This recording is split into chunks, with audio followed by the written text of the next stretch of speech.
பெரியவர்கள் எல்லோருக்கும் என்னுடைய பணிவான வணக்கம். ஓம் நமோ பகவதே வாசுதேவாய. நாராயண நாராயண கிருஷ்ணம் நாராயணம் வந்தே கிருஷ்ணம் வந்தே மிருஜப்பிரியம் கிருஷ்ணம் துவைபாய நம வந்தே கிருஷ்ணம் வந்தே விருத்தாசுதம் சச்சிதானந்த ரூபாய விஸ்வோத்பத்தியாதி ஹேதவே தாத்பராய விநாசாய ஸ்ரீ கிருஷ்ணாய வயம் நமக.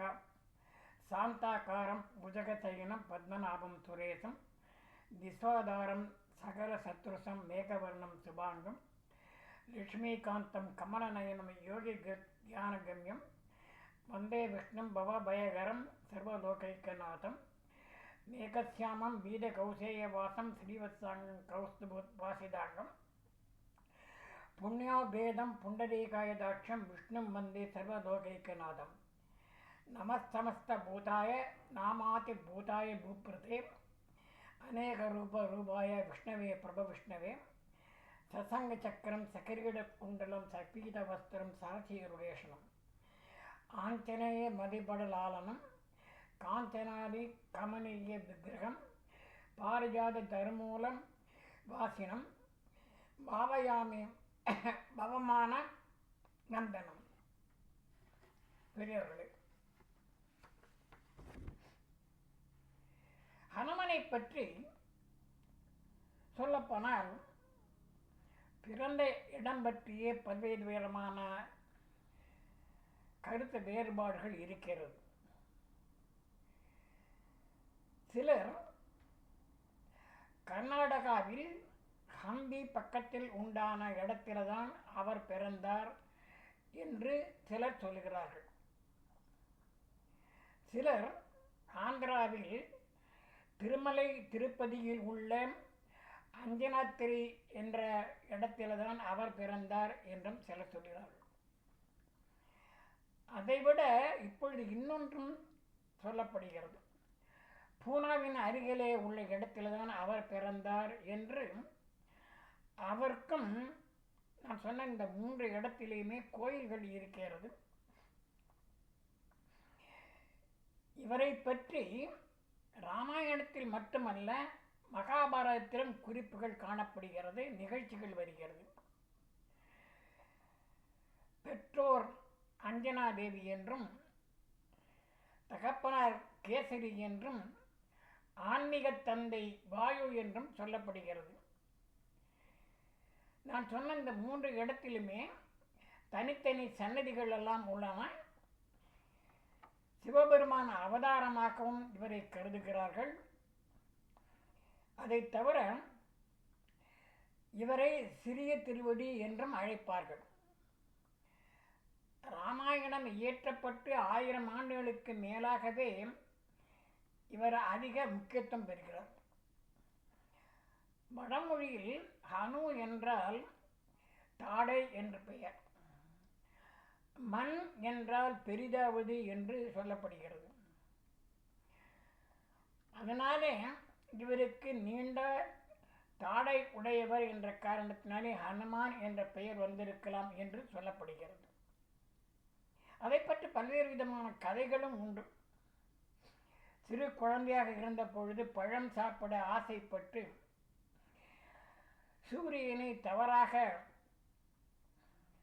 பழம் என்று எண்ணி அதை பறிக்கப் போக சூரியன் ஓங்கி அரைந்துவிட கீழே விழுந்து தாடை நீண்ட காரணத்தினாலே ஹனுமான் என்று பெயர் வரப்பட்டது என்றும் சில பேர் சொல்வார்கள். அதனாலே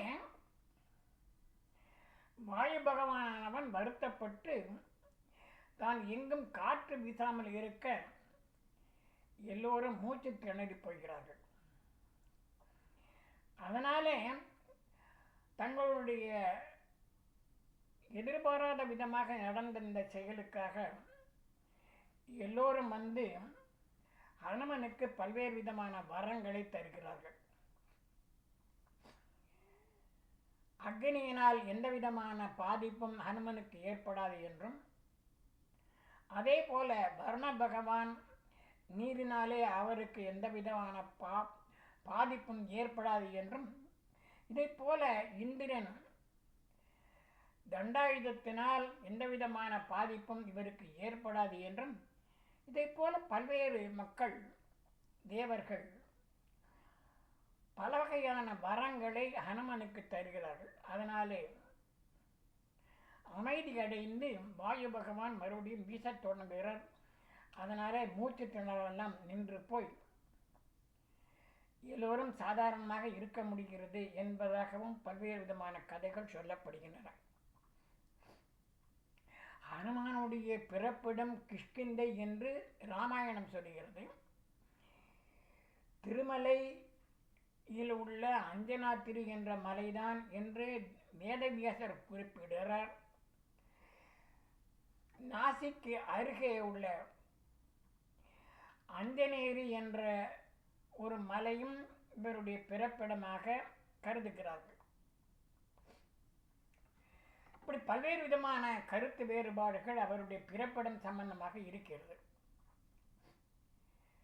இதே சமயத்தில் முனிவரிடம் சேட்டை செய்ய அவர் இவருக்கு ஹனுமனுக்கு எத்தனையோ விதமான ஆற்றல்கள் நிறைந்திருந்தாலும் கூட அதை இவர் மறந்து போகட்டும் என்பதாக அவர்கள் சாபம் கொடுத்து விடுகிறார்கள். தன்னுடைய தேவைக்கேற்ப தன்னுடைய உருவத்தை மாற்றிக்கொள்ளக்கூடிய ஆற்றல் படைத்தவராக இவர் விளங்குகிறார்.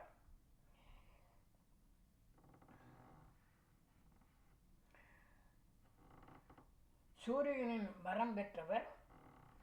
பாரதத்தில் கிருஷ்ணன் கீதையை உபதேசம் செய்யும் பொழுது ஹனுமனும் கேட்டான் என்பதாகவும் இவரை பற்றி சொல்லப்படுகிறது. மகாபாரதத்தில் வரும்பொழுது பீமனுடைய பாரிஜாத வேட்டையில் ஹனுமன் இருந்து உதவுகிறார், வழிகாட்டுகிறார் என்பதாகவும் சொல்லப்படுகிறது. அப்பொழுது பீமன் ஹனுமனிடத்தில் கேட்டுக்கொள்கிறான், தாங்கள் என்னுடைய சகோதரன் அர்ஜுனனுடைய தேரில் கொடியில் இருக்க வேண்டும், அதன் மூலம் வெற்றியை உறுதிப்படுத்த வேண்டும் என்பதாக வரமும் கேட்டு வாங்கிக் கொள்கிறான். இப்படியெல்லாம் பல்வேறு விதமான கதைகள் கருத்து வேறுபாடுகள் இருந்தாலும் என்னுடைய உரையின் அடிப்படையாக நான் எடுத்துக்கொள்ள விரும்புவது கம்பனுடைய காவியம்தான் என்பதை முதலிலேயே தெரிவித்து விடுகிறேன். அதனாலே என்னுடைய உரை முழுக்க கம்ப காவியத்தினுடைய அடிப்படையில் தான் அமைய இருக்கிறது. இதில் ஏதோ ஹனுமன் ஆற்றல் உள்ளவன் என்பதற்காக, அதை வெளிப்படுத்துவதற்காக சுந்தரகாண்டம் மட்டும் சொல்லிவிட்டு போவதற்கு நான் விரும்பவில்லை.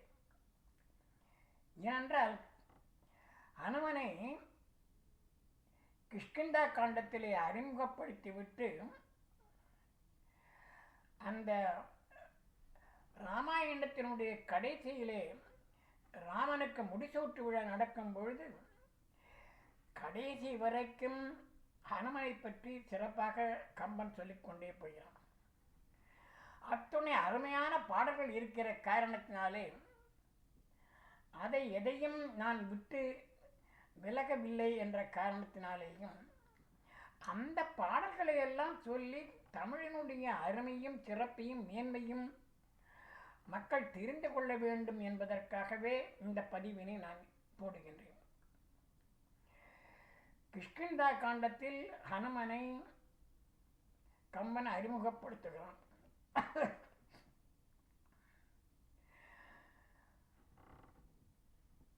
சபரி வழிகாட்டியபடி ராம லக்குவனர்கள் வருகிறார்கள். ருஷ்யமுக பர்வம் என்ற மலைக்கு வந்து கொண்டிருக்கும் பொழுது ராமலக்குவரை முதலில் சுக்கிரீவன் சந்தேகப்படுகிறான். இவர்கள் வில்லுடையவர்களாக இருக்கிறார்கள், வீரர்களைப் போல காட்சி அளிக்கிறார்கள், ஒருவேளை பாலிதான் தான் அந்த பர்வதத்திற்கு வர முடியாது என்கின்ற சாபம் இருக்கிற காரணத்தினாலே இவர்களை விட்டு தேடச் சொல்லியிருக்கிறார்களோ என்று ஐயப்பட்டு இவர்கள் யார் என்று பார்த்து வருவதற்காக ஹனுமனை அனுப்புகிறான். ஹனுமனும் தன் சுய உருவத்தோடு வராமல் ஒரு பிராமண சிறுவன் போல தன்னை மாற்றிக்கொண்டு ஓரமாக நின்று ஒதுங்கி நின்று பார்த்துவிட்டு இவர்களை பார்த்தால் அப்படி ஒன்றும் சந்தேகப்படுவதற்கு உண்டான ஒரு அடையாளங்களே தெரியவில்லையே என்று எண்ணி அவர்கள் முன்னாலே வந்து நின்று தன்னை ஒரு பிராமண சிறுவன் என்றே அறிமுகப்படுத்திக் கொள்கிறார். இதில் வாலியனுடைய கதை தனி. வாலியும் மாயாவியும் சண்டையிட்டு அந்த சண்டை காரணத்தினாலே அது நிற்காமல் அதிக நாளுக்கு நடந்து கொண்டிருக்கிற காரணத்தினாலே யாருக்கு வெற்றி என்று தெரியாமல் இந்த சுக்கிரீவன் கிணறிக் கொண்டிருக்கிறான். கடைசியாக மாயாவியும் பாலியும் ஆக அங்குள்ள குகைக்குள்ளே நுழைந்து சண்டை போடும் பொழுது அப்பொழுதும் முடிவு தெரியவில்லை. இது ஒன்றுமே முடிவு தெரியாத நிலையாக இருந்தால் ஒருவேளை மாயாவி வென்று பாலியை கொண்டு இருந்தான் என்றால் அவன் குகையிலிருந்து வெளியே வந்தார் என்றால் கிஷ்கிந்தையில் உள்ள மற்றவர்களுக்கெல்லாம் இடையூறாக போய்விடுமே என்ற காரணத்தினாலே மாயாவியும் பாலியும் சண்டையிடுகின்ற அந்த குகையினை பெரிய பாறையை வைத்து அடைத்து விடுகிறான். ஆனால் மாயாவியை தோற்கடித்து பாலி வரும் பொழுது வெளியே வர முடியாமல் இப்படி ஒரு பெரிய பாறையை வைத்து அடைத்திருக்கிற ஒரு நிலையனை கண்டு அவன் கோபிக்கின்றான். அப்பொழுது அவன் சந்தேகிக்கின்றான். அரச பதவியை ஏற்றுக்கொள்ள வேண்டும் என்பதற்காக தன்னை உள்ளேயே வைத்து வெளியே வரவிடாமல் செய்து விட்டானோ இந்த சுக்கிரீவன் என்ற எண்ணத்திலே சுக்கிரீவன் மேலே மிகுந்த கோபமுடையவனாக பாலி விளங்குகிறான். அதனாலே மாயாவி கொன்ற பின்னாலே சுக்கிரீவன் எவ்வளவோ சொல்லியும் கூட தான் எந்த விதமான தவறான நோக்கத்துடன் அந்த பாறையை வைத்து அடைக்கவில்லை என்றும் மற்ற வானரங்களெல்லாம் அரசன் இல்லாமல் ஒரு ஆட்சி இருக்கக்கூடாது என்பதற்காக பாலி உயிரோடு இருக்கிறானா இல்லையா என்ற சந்தேகம் இருக்கிற காரணத்தினாலே வெளியே வந்து மாயாவி மற்றவர்களை வதைத்து விடக்கூடாது என்பதற்காக தன்னை பதவியேற்றுக் கொள்ள சொன்ன காரணத்தினாலே தான் பதவி ஏற்றுக்கொண்டேன். இல்லை என்றால் இந்த அரச பதவியின் மேலே எனக்கு எந்த விதமான அக்கறையும் இல்லை. அதுவும் பாலியை போன்ற சிறந்த சகோதரன் இருக்கும்பொழுது எதற்காக இந்த மாதிரியான ஆசைப்பட வேண்டும் என்று எவ்வளவோ எடுத்து சொல்லியும் கூட பாலி அதை ஏற்காமல் சுக்கிரீவனை அடித்து தொகைத்து எடுத்து விடுகிறான்.